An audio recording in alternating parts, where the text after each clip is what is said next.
people don't understand that compatibility does not equal to familiarity. What actually goes on in the mind of a matchmaker? Why do they choose one match over another? Someone who likes going out every Friday night, and there's someone who wants to go to Bhag Club on Saturday morning, we're probably not a good fit. Sure. Can they predict which couples will actually make it to the mandap? Most people who get married are the ones who are open-minded because they're willing to listen and they're willing to learn and they're willing to grow. From the first introduction to the families meeting. I think a lot of people who come from joint families maybe don't want to go into a joint family setup. Oh, okay. Yeah.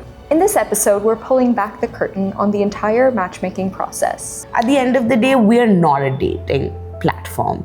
Like, you're here to get married, we need to be result oriented, and we need to see like if this is going somewhere or not. The moments of doubt. On the surface level, this guy is very introverted, the girl is really bubbly, really extroverted. And the moments that truly make a match blossom into a marriage. Somehow I felt that she needs someone to anchor that energy and he needs someone to bring him out of the shell. And yeah, it worked out great. They're getting married by the end of this year. Hello and welcome to another episode of Meet the Matchmaker. Today we are joined once again by our amazing relationship coaches. Welcome Shreya, welcome Anushka. Thank you. Today I want to go inside the brain of a matchmaker a little bit and understand what the journey actually looks like from a member to becoming a match and then a marriage. And I could imagine that while it's easy to say, there are a lot of junctures at which the relationship coaches intervene, coach, guide, nurture the members to help nudge them in the right direction a little bit and, you know, help them along their path to an outcome that you know is good for everyone involved. So how do you as a matchmaker suss out the information that you need to start out with?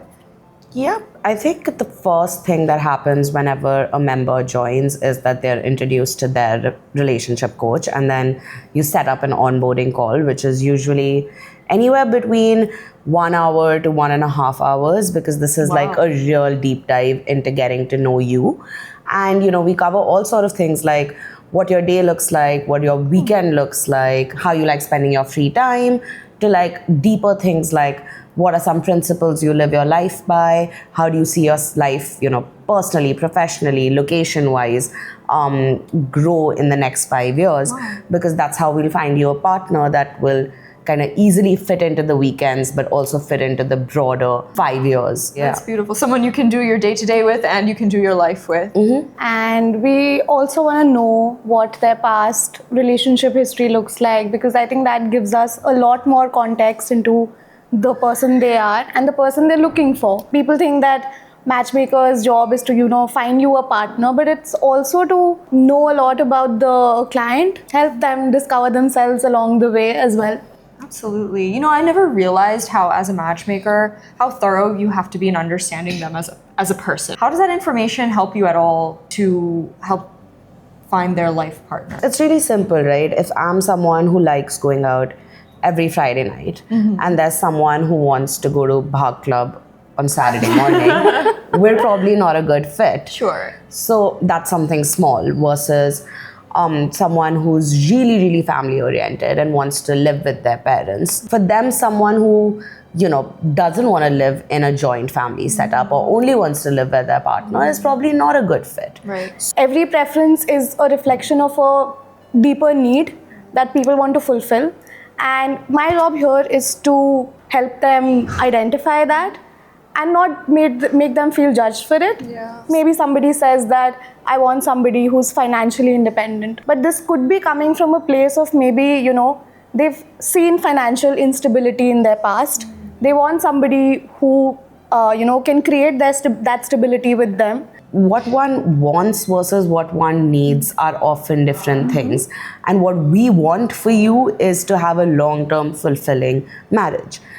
You may want something that lasts the next 5 months, but you may need something that lasts the next 50 years. Yeah. Can you give me an example of a time when you had to really push back on someone who claimed they needed something, but you understood that no, this is more of a good to have as opposed to a must have?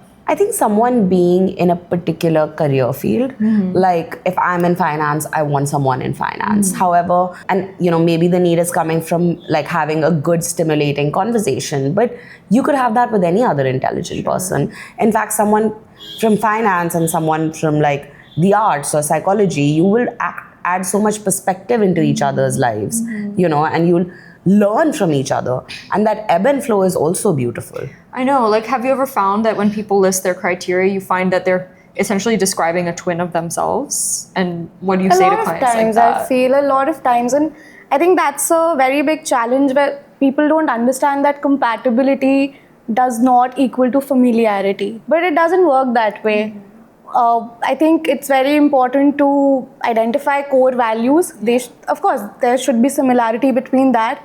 But if you say that, okay, I love traveling, maybe the other person doesn't, but that does not really tell me how compatible those two would be, right? Yeah. And that is These are very superficial markers. What happens next? How do you find the right match for them?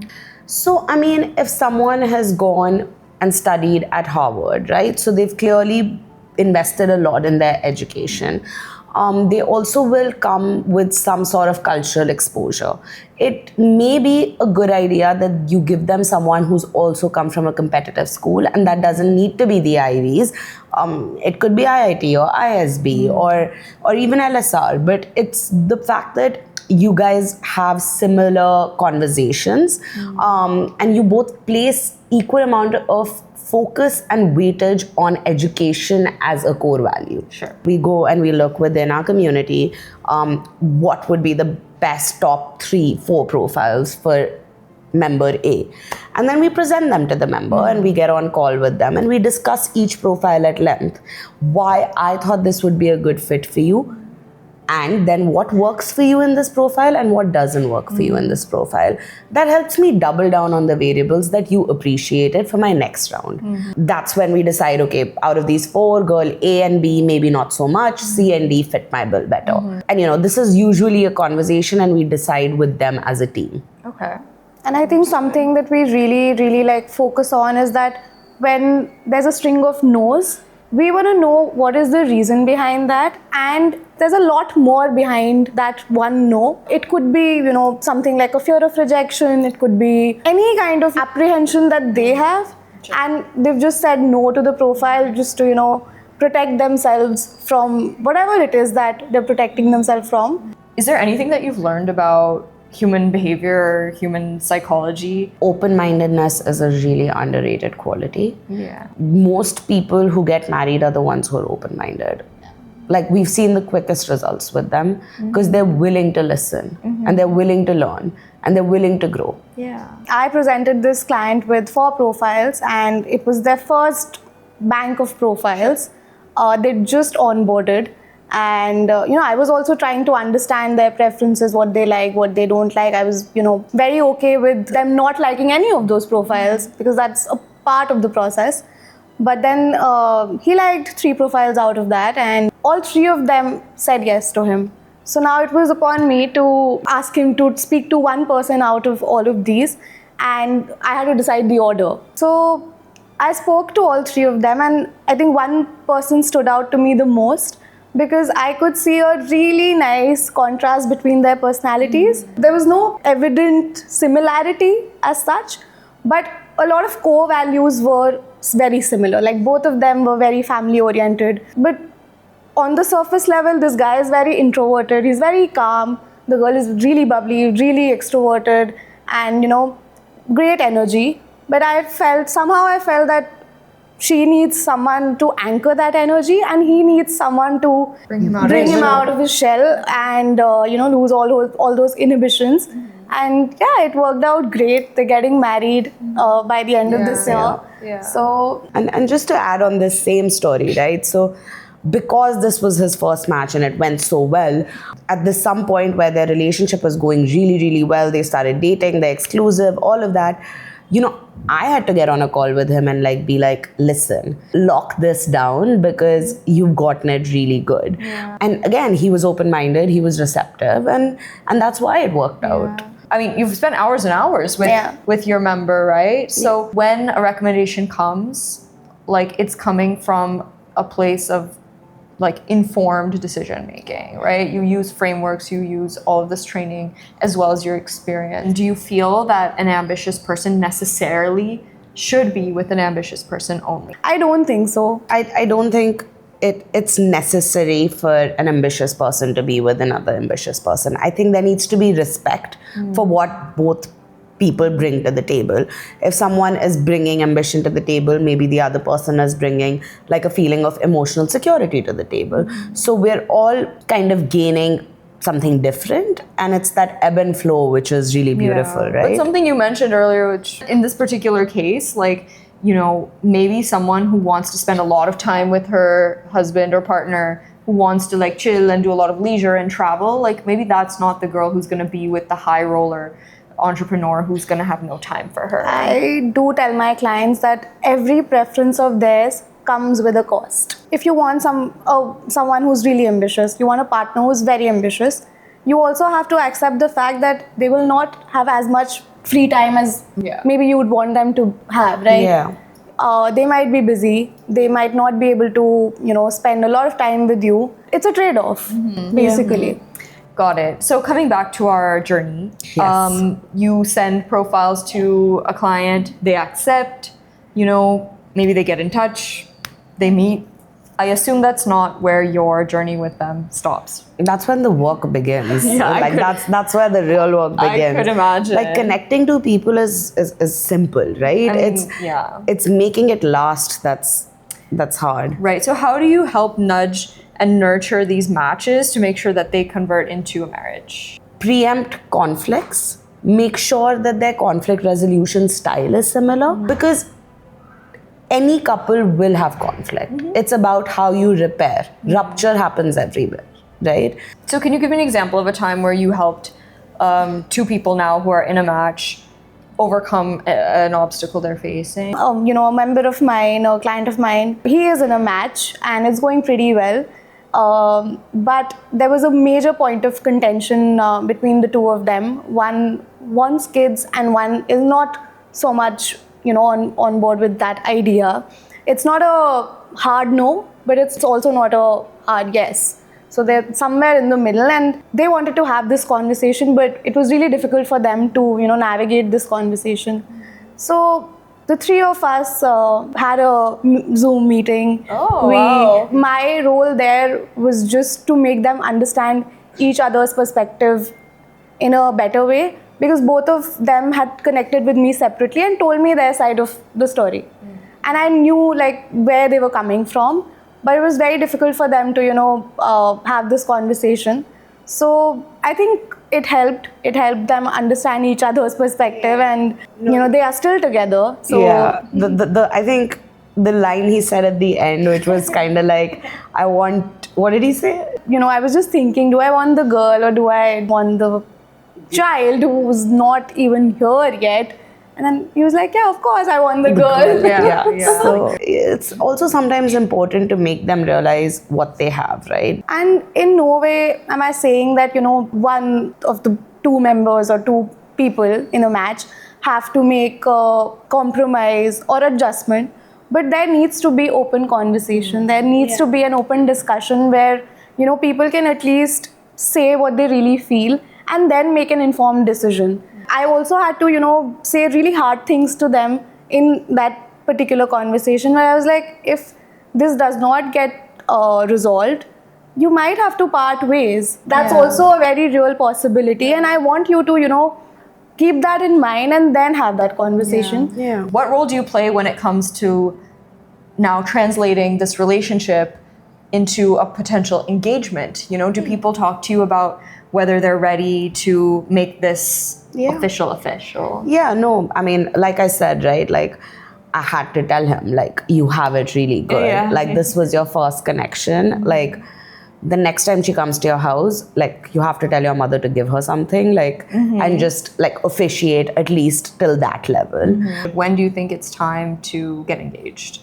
I think there's no fixed timeline. Like, I have a couple who've been together for the last 8 months and they're still a far way away from the Roka, which is, and that's the way they want to take it forward, right?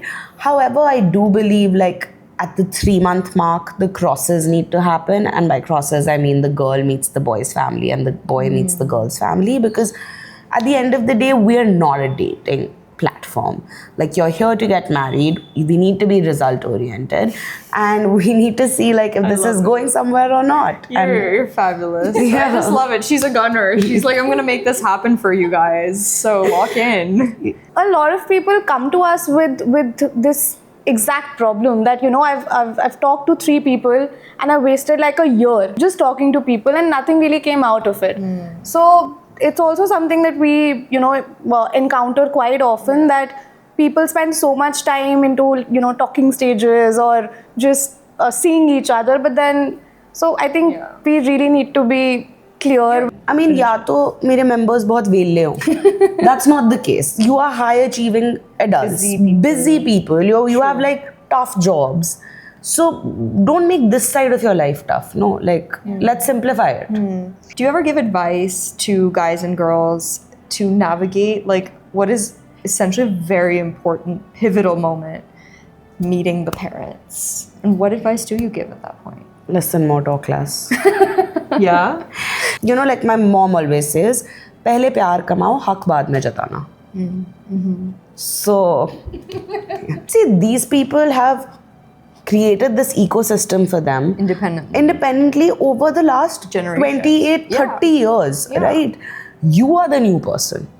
And that's not even with family. If I have a partner and he has a friend circle of 5 people and he's introducing me to them over drinks, it's my job to be nice and kind and try and be, you know, go into that ecosystem because you love him and I also love him, so I love you by proxy. Correct. So ढल जाओ थोड़ा सा. ढल मत जाओ, पर थोड़ा effort डाल लो. Don't just get to know the person as my partner's mother. Get to know her as a human being. As an individual. Those are all my questions. Okay. And I have a little game that I want to play with you guys. Let's do it. I'm going to give you the archetype of a person. You tell me like the ideal complement to that archetype, okay? Okay, let's go. Okay. Ambitious, corporate, male living in a tier 1 city. Probably an ambitious corporate female. Could be living anywhere, but both of them need to have flexibility on location in that case. And they don't need to be in the same field, or even they both don't need to be like in the big 4, it doesn't matter, but they need to have similar schedules. People in corporate usually work a 9 to 5 or in India 10 to 7. So if I am chilling and he's in office all day, then when he comes home, I'll be like, take me out for dinner, or the other way around. He could be like, take me out for dinner. But you've had like 10 hours of a rough day. I want to lie in bed and watch Netflix. Gotcha. I think somebody who's doing something of their own, like an entrepreneur, that could also work. Yeah, could also work. Yeah. These are some options Yeah, that some work with this options. archetype. Okay, how about the business family girl who has grown up in a joint family? I think an easiest fit would be someone who also comes from a business family or like a first-gen entrepreneur, because that's what she's seen all her life, right? It's in her blood. When 2 people from corporate go out for dinner, the chances of the phone ringing are very low. But when you go out with someone who's in a business setup, the chances are close to 100% that the phone will ring. And about the joint family part, I think I would want to dig deeper there, because I think a lot of people who come from joint families maybe don't want to go into a joint family setup, because they specifically ask us that, you know, I want a nuclear setup. Why do you think that is? Because I think there are pros and cons to living in a joint family or a nuclear family, and a lot of times that familiarity is not something that you want for the rest of your life. Change. They want to change. Seen it not work in some cases. Okay, how about the free spirit, musafir type, you know, wandering type, artistic guy who loves partying, loves traveling, moving around, engaging in all kinds of activities and substances. Free spirit, basically. I think somebody who can be like an anchor to their free-spirited. But I also feel like someone who wants to live like, let's say, a digital nomad kind of lifestyle, a good fit for them may be someone who's also in the freelance space. So they could be like a psychologist or like a digital illustrator or someone who does freelance projects. Because if I'm the one who's in, let's say, Gurgaon working and you're working out of Portugal, I'm not happy. If you're in Spain eating churros, मेरे को भी खाना है. मेरे को leave खत्म हो गई. हाँ, मैं तो यहाँ पे SLCL पे ही अटकी पड़ी हूँ. What about the NRI who's living abroad but wants someone who understands their culture and their sort of ethnic upbringing and background? I think what would be a good fit would be someone else who's also had a little bit of global exposure, because then you understand what it takes to like do laundry and meal prep, which is not something we understand in India. So, see, political opinions are a spectrum, right? And they somehow do influence your core values, right? So if someone's really progressive and they've also been born and raised in the US versus someone who's really traditional, born and raised in Gurgaon, even though this person has lived in the US all their life and understands meal prep and laundry a lot better, this is still a better fit. Than a very open-minded, free spirit, free spirit person.